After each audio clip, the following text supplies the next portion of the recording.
Greetings, listeners, and welcome to Creepy Stories from Reddit, Episode 2.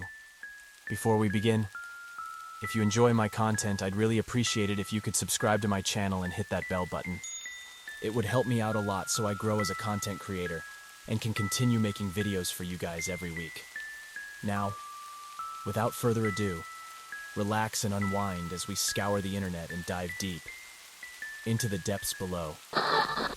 My 4-year-old daughter was supposedly asleep when I heard noises coming from her upstairs bedroom. I tried to listen but could not make out what was being said. I approached the room, and she stopped talking. Thinking I alarmed her, I went into the room. At the time, she was sharing it with her 3-year-old sister. I walked in and saw the 4-year-old sitting up in bed. I smiled and said, "Is everything okay?" She said everything was fine, but her sister said they were keeping her up. I asked who. My 4-year-old said sorry, but that she was talking. When I asked her who she was talking to, my 3-year-old sat up and said, "The girl in the window, she said you were coming." My hair standing on end, I asked who the girl was, and they both said, "A girl comes and stands in front of the window at night and talks to them." Not knowing what to say, I said okay, tucked them in, and hung around outside their door. The next day I asked about the girl. They said she came back, but was mad. I waited a few days and asked again. My 4-year-old said the girl in the window was still mad. I forgot about it for about a week when my wife said, "Who are the girls talking to upstairs?" Freaked out, I ran upstairs and both girls were sitting under the window looking up. They turned and looked at me and asked if I wanted to meet the girl. When they turned around, disappointed, they said the girl left. It has been about 5 years since, and I have not heard about the girl in the window since then.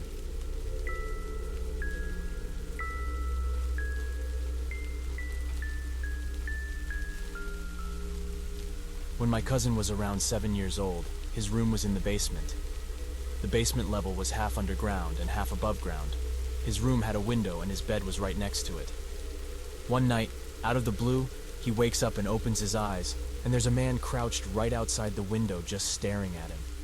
He didn't know what to do, so he just froze for a second, then turned over in bed and turned his back to the guy, and eventually fell asleep. Why he didn't run screaming to his parents' room is something I'll never understand. This went on for a while. On random nights, the stranger would come and stare at him through the window. Sometimes he would actually tap on the glass with his finger.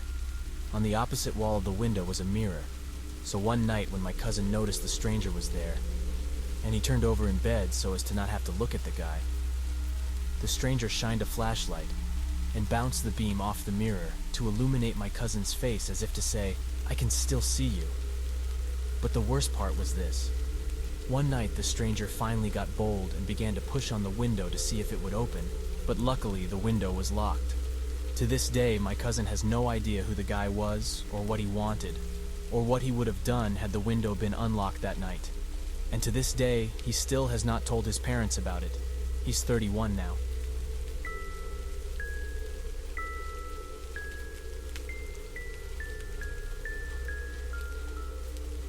This one happened to my parents about 20 years ago now.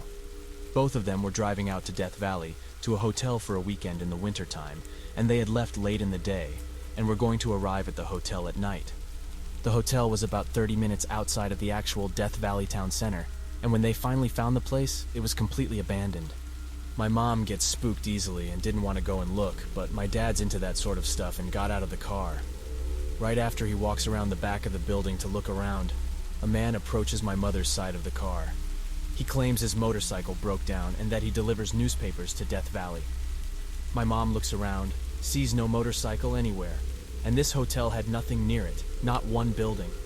This guy was begging my mom to come get the newspapers and take them to a hotel in town. Otherwise, he'd lose his job.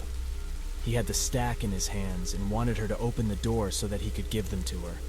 My mom is getting serious vibes from this guy now and refuses, locks all the doors and tells him to go away. He continues to beg. Finally, my dad comes around the corner, and the guy panics a bit and just hands them over to my dad quickly and leaves. They drive off, and they spot the guy start walking off into the desert. They finally get to the hotel to deliver the papers and end up booking a room there. When they hand over the newspapers, The lady at the desk tells them they don't get any newspapers delivered to the hotel. My parents open up the stack and look at the front page. It's a newspaper from 1954.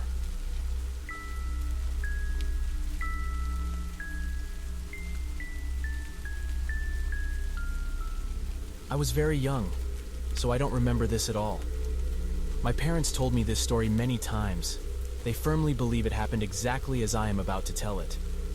My parents, my older brother, and I were going apple picking. My parents decided they wanted to go to a different orchard this year than the one they have been going to for years, so off we went. We apparently stopped for gas at this old-time convenience store. While my dad was filling the tank, my mom said she went in and looked around for some snacks, but she said everything in the store looked old, but fresh, like snacks from another era. So she didn't buy anything, but chatted with an elderly clerk behind the counter while paying for the gas. We leave that store and continue on to have an apparently amazing day picking lovely Granny Smiths and whatnot. On our way home, my dad stopped to get gas at the same convenience store that we had stopped at on our way to the orchard. But all was not as it seemed. The convenience store was boarded up and looked like it had been abandoned for quite a long time. So my dad drove to the Sunoco at a rest stop a few miles down the road to get gas. My dad, being the ever-talkative guy, wound up in conversation with an older fella working at the Sunoco.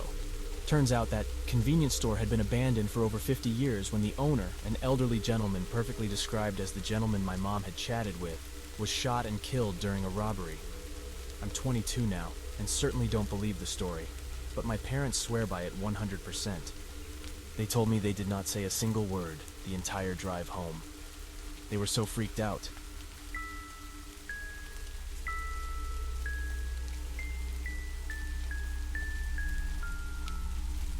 About a year and a half ago, my best friend and I took a trip out to my family farm at night after getting out of our second shift job. It was a nice, clear, crisp early fall night in Michigan. We were sitting there just chit-chatting away and watching the night sky when he asked a very peculiar question. He said, "This place has always had a strange feel to it, almost like you are being watched. Did something happen here? Something bad, I mean." I just laughed a little, and I replied that I only knew the stories that my father told me. I told him about how when my great-grandpa purchased the farm in the early 30s, that it was a big family project to keep it up and running. Relatives would come and help with the chores, and in exchange, be able to hunt the land for food. My great-grandpa had a cousin that came over one day, helped out, and asked if he could go out later that night to do some coon hunting. He, of course, got permission and set out shortly after sundown. The next morning, my great-grandpa noticed that his vehicle was still out in the driveway, even though he should have left hours before. It was still dark out, but my great-grandpa knew the area of the land he would be hunting, and set off in that direction. He walked back towards the back pasture field, and as he came around a bend, he hollered my cousin's name. He heard a strange yet familiar voice answer him back. He said that the voice chilled him to the bone, that something wasn't quite right about it. So he called out again, and this time, the voice was for sure not his cousin's, but almost like a growl imitating his voice. He said he hightailed it out of there, never looking back. When the sun came up, he took a big group of relatives and farmhands to look for him. They found his gun, loaded but not fired, his hat, which was covered in a brown liquid spattering, and that was all. My great-grandpa looked for any signs of him for over 60 years,